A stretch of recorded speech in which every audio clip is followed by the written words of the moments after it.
पवार साहेब एका बाजूला एकांगी लढत होते आणि आम्ही निर्णय घेतला की या निवडणुकीला कलाटणी द्यायची, ही निवडणूक फिरवायची। आणि मित्रांनो, मोहिते पाटील आणि आमचं गेल्या 50-60 वर्षाचं वैर आम्ही मिटवलं। मित्रांनो, त्यांना असं वाटत होतं की गेली 5 वर्ष यांना फसवलेलं आहे आणि पुढच्याही 5 वर्षामध्ये सत्तेच्या माध्यमातून ही नेतृत्व नेस्तनाबूत करायचे आहेत। आणि आम्ही हा डाव ओळखला। मोहिते पाटीलांनी आम्ही शत्रुत्व बाजूला ठेवलं। 10-15 वर्ष 10 वर्षांचं सरकार होतं। मित्रांनो, ज्याही पद्धतीनं हे सरकार फक्त नेत्यांच्या फोडाफोडी करून त्याचा ढिगारा लावून ते बंद डब्यामध्ये ठेवून सरकार चालवलं जातंय आणि एकच माणूस या राज्यामधलं सरकार चालवतोय। आज जी तुमच्या तालुक्याची अवस्था आहे, प्रशासन असेल, पोलीस प्रशासन असेल, ज्याही पद्धतीनं या राज्यामध्ये मी गेली 35 वर्ष राजकारणामध्ये आहे, परंतु अशा पद्धतीचं राजकारण तालुक्यामध्ये आणि राज्यामध्ये मी कधी पाहिलेलं नाही। मित्रांनो, माझी सुद्धा सुटका नुसती नागपूर नाही, मागच्या 4-5 दिवसापूर्वी पुन्हा दिल्लीला होती आणि ती मात्र सुटका आग्र्याहून शिवाजी महाराज सुटले। मी मात्र इलेक्शन होईपर्यंत माझी सुटका झाली असती का नसती। इतकं भयानक पद्धतीचं राजकारण। मित्रांनो, त्यांना असं वाटत होतं की गेली 5 वर्ष यांना फसवलेलं आहे आणि पुढच्याही 5 वर्षामध्ये सत्तेच्या माध्यमातून ही नेतृत्व नेस्तनाबूत करायचे आहेत। आणि आम्ही हा डाव ओळखला। मोहिते पाटीलांनी आम्ही शत्रुत्व बाजूला ठेवलं आणि 6 महिन्यापासून आम्ही प्रत्येक गोष्ट बारकाईने दोघंही बघत गेलो। आम्हाला माहिती होतं मलाही सोलापूर देणार नाहीत आणि माड्यामध्ये यांनाही उमेदवारी देणार नाहीत। नुसतं सोलापूरच नाही, पुढच्या 5 वर्षाची माळशिरस सुद्धा देणार नाहीत। 10-15 वर्ष 10 वर्षांचं सरकार होतं। मित्रांनो, ज्याही पद्धतीनं हे सरकार फक्त नेत्यांच्या फोडाफोडी करून त्याचा ढिगारा लावून ते बंद डब्यामध्ये ठेवून सरकार चालवलं जातंय आणि एकच माणूस या राज्यामधलं सरकार चालवतोय।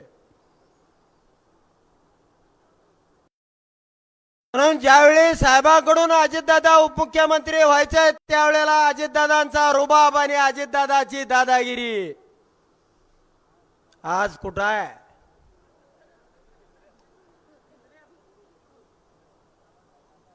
आज अजितदादाची अशी पंचायत झाली की कोणाला तरी गाठून दादांना सुद्धा बारामतीतनं सुटका करून घ्यायची होती। परंतु मित्रांनो, निश्चितपणाने जे पवार साहेबांपासून बाजूला गेले ते या राज्यामध्ये संपले आणि यापुढे कुणी या राज्यामध्ये राहणार नाही। निश्चितपणाने मला भी एक नजर आहे, पवार साहेबांच्या या झंझावातामध्ये या राज्यातला कुणी चुकून वाचले तर गडकरी साहेब, नाही तर एकही माणूस वाचणार नाही। ही ताकद, ही मिळवलेली शक्ती, ही गोरगरिबांच्या शेतकऱ्यांच्या बाजूने लढण्याची हिम्मत ह्या राज्यामध्ये कुणी दाखवली नाही। म्हणून पवार साहेब एका बाजूला एकांगी लढत होते आणि आम्ही निर्णय घेतला की या निवडणुकीला कलाटणी द्यायची, ही निवडणूक फिरवायची.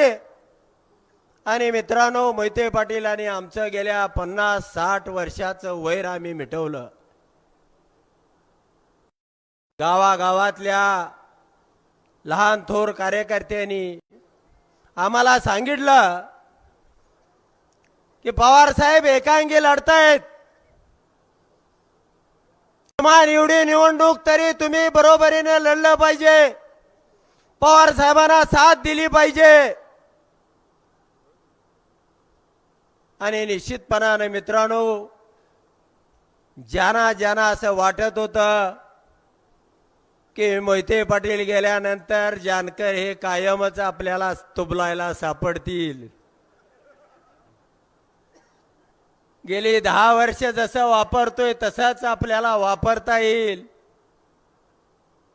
मित्रांनो, सगळी द्वारं उघडी होती, सगळी आमिषा होती. मगाशीच मी सांगितलं, बापूला भोळ आली, परंतु आम्ही एकामेकाला शब्द दिला होता आणि शत्रूला दिलेला सुद्धा शब्द हा उत्तम जानकर पाळतो. आणि म्हणून विमानातून उडी टाकून हा उत्तमराव जानकर पवार साहेबांच्या छकड्यामध्ये बसून पवार साहेबांचं घर गाठलं. आणि मित्रांनो, हीच नुसतं आम्ही दोघं एकत्र आलोय असं नाही, ज्या दिवशी ही मतमोजणी होईल राज्यामध्ये हा इतिहास पुढची 5-25 वर्ष पुसला जाणार नाही याची तुम्हाला ग्वाही देतो. आणि जास्त वेळ घेत नाही, रणरणत ऊन आहे, तुम्ही सगळेजण अशा निवडणुकीची आत्ताशी कुठंतरी सुरुवात झाली, अजून आपल्या अंगामध्ये आलं नाही, तरी सुद्धा पवार साहेब येणार आहेत म्हटलं की तुमचं पाय भाजत नाहीत, चप्पल पायामध्ये आहे का नाही याचा विचार होत नाही. आणि शेतकऱ्यांच्या हृदयामध्ये बसलेला हा माणूस या राज्याचं चित्र पलटवेल एवढं नक्की सांगतो.